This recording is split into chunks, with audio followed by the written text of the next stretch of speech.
नाही, अद्याप तसं कुठला निर्णय झालेला नाही आहे. मला वाटतं त्यांना उशिरापर्यंत किंवा मला वाटतं उद्यापर्यंत मुंबईत पोहोचतील ते. त्यांचं आता जी त्यांना परवानगी न्यायालयाने दिलेली त्याप्रमाणे ती काही प्रक्रिया व्हायची ती होईल.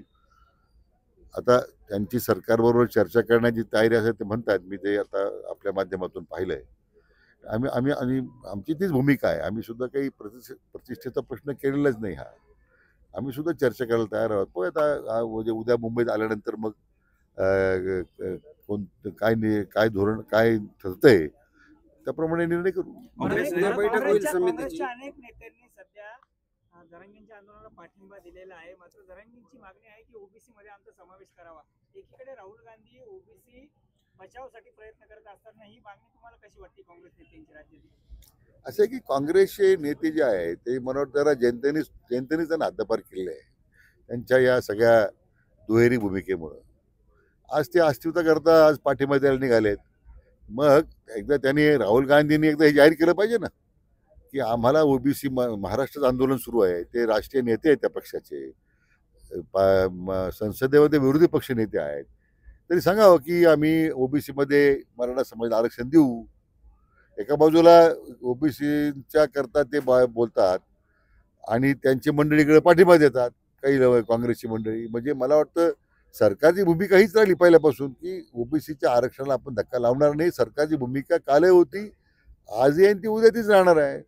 फक्त आता याच्यामधून हा जो काही वेगवेगळ्या वक्तव्य करताना त्यातून जे गैरसमज निर्माण होतात मला वाटतं ते आपल्याला टाळता आले पाहिजे. शेवटी सगळ्यांची एकच इच्छा मार्ग निघणं आणि तो मार्ग काढण्यासाठीच आमचा प्रयत्न आहे. म्हणजे आघाडीच्या नेत्यांमध्येच कुठेतरी समन्वय दिसत नाही आरक्षणाच्या या मुद्द्यावरती की काय म्हणजे ओबीसी मधून त्यांना दिलं जावं की वेगळं दिलं आमचं जावं. म्हणणं तेच आहे ना. तर शरद पवार साहेब, उद्धव ठाकरेजी, हे सगळे नेते काँग्रेसचे जे पुढारी आहेत आज एक शब्द बोलायला तयार नाही ना. त्या पक्षाने भूमिका जाहीरपणे मांडली पाहिजे की आम्ही आरक्षण या पद्धतीने द्यायला आम्ही देऊ.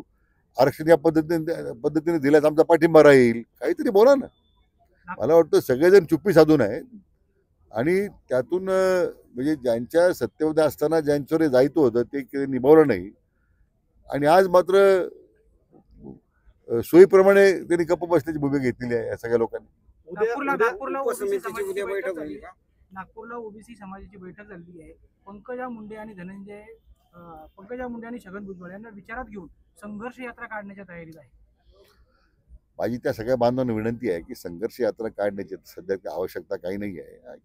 हा जो मर्यादित मुद्दा जो आहे मान्य जरांगे पाटलांचा उपस्थित झालेला आहे त्याच्यामध्ये एकदा मार्ग निघाला मला वाटतं. तो आपण पहिल्यापासून एक भूमिका आहे की ओबीसीच्या आरक्षणाला कुठं धक्का लागणार नाहीये. पण त्यासाठी त्यांनी संघर्ष यात्रा काढण्याचं काय कारण काय मला कळलं नाही. उद्या उपसमितीची बैठक होणार आहे. तुम्ही मुंबईला जाणार. तुम्ही उद्या मुंबईला जाणार नाही, उद्या बैठक होणार नाही. पण तुम्ही उद्या जरंगे पाटील एकदा मुंबईत पोहोचल्यानंतर मग आता त्यांची काही निवेदन येतात काय त्या संदर्भात विचार विनिमय करायचा. बैठक उद्या संध्याकाळी घ्यायची की परवा घ्यायची याचा निर्णय उद्या सकाळी होईल. आज त्यांच्याशी संपर्क साधण्याचा काही प्रयत्न झाला की नाही, काय संपर्क नाही त्यांच्याशी झाला आज चर्चा? काय. मंत्री भरत गोगावले यांचं एक वक्तव्य आलं आहे की आपण आणि उदय सामंत भरत जरांगेंची भेट घेणार आहात. काय तथ्य आहे? नाही, असं काही ठरलेलं नाहीये.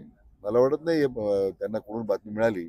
परंतु उदय सामंत जे आहे त्यांचं माझं बोलणं झालं ऑलरेडी त्याच्यामध्ये आणि आपण जर आपल्याला त्यांची तयारी असेल आंदोलनकर्त्यांची तर आमची चर्चेची आपली तयारी आहेच आहे.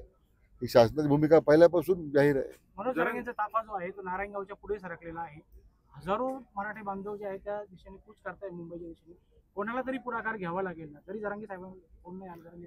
असं आहे की जरांगे पाटलांनी जाहीरपणे चर्चा करण्यामध्ये तयारी दाखवलेली आहे. म्हणून मी म्हटलं की आमची तयारीच आहे ना. आता मुंबईत गेल्याशिवाय चर्चा होणार नाही. एकदा मुंबईत पोहोचल्यानंतर मग जो काही समन्वय त्या आंदोलनकर्त्यांबरोबर करून किंवा मान्य जरंगे पाटलांच्या बरोबर करून मग निर्णय करू ना. आपण उद्या मुंबईत असणार. आता आता ठरेल उद्या काय कसं उद्या त्या कधीपर्यंत पोहोचतायत चर्चा कधी होणार आहे. भास्करराव जाधव म्हणतात की सरकार जे आहे ते वारंवार मनोज जरांगेंना फसवत आहे. भास्कर हा प्रश्न उद्धव ठाकरेंनी विचारला पाहिजे ना. 2.5 वर्ष मंत्रिपदाच्या कारकिर्दीमध्ये त्यांनी का मग 16% मिळालं. सुप्रीम कोर्टात आरक्षण जे देवेंद्रजींनी दिलं होतं फडणवीस साहेबांनी ते रद्द झालं. याचा जाब तर भास्कररावनी पहिला उद्धवजीने विचारला पाहिजे. नाही, दुर्दैवी घटना असेल माझ्यापर्यंत माहिती आली नाही तर तथापि माहिती घेतोय.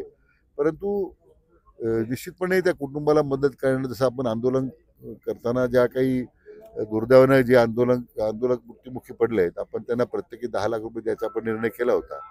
अशा पद्धतीने आपण त्या निधीचं, त्या मदतीचं वाटप सुद्धा पूर्ण झालेलं आहे. पण ही दुर्दैवी घटना आहे, माहिती घेऊ, पण शासन निश्चितपणे त्यामध्ये मदत करण्याचा विचार करेल. गर्दी आहे, मराठा आंदोलक मोठ्या संख्येने सहभागी होत आहे, काय आव्हान तुमचं असेल? नाही, माझी हीच विनंती सगळ्या आंदोलन करताना आहे की आपण शांततेने जा. सरकार कुठे आटकाठी त्यांना आणत नाही. सरकार तुमची पूर्ण भूमिका ऐकून घ्यायला तयार आहे. शांततेने आपण जाऊन आपला एक, जसं 58 मोर्चामधून आपण आपलं एक वेगळेपण सिद्ध केलं, जगामध्ये चर्चा झाली. मला वाटतं हे आंदोलन त्याच पद्धतीने शांततेच्या मार्गाने जर गेलं तर निश्चितपणे लोकांचं सुद्धा पाठबळ आपल्याला मिळेल, याच्याबद्दल मला विश्वास आहे.